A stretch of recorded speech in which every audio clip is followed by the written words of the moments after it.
姐姐你叫咩名啊？我叫 Maskana，喺香港做咗幾耐啊10年，幾多歲啊？ 47歲。而家係照顧啲咩㗎？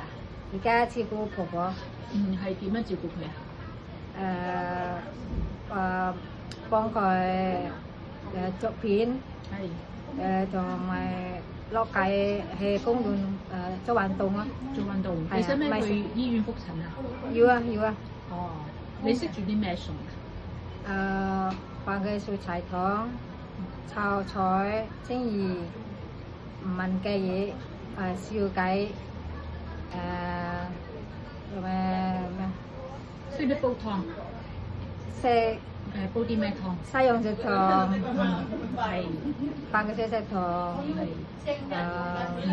姐姐你驚唔驚貓狗啊？我唔驚狗，唔驚貓。唔驚。之前我照顧狗啊嘛，同埋貓啊嘛。係啊係。OK，好，唔該晒姐姐先。唔該，拜拜。拜拜。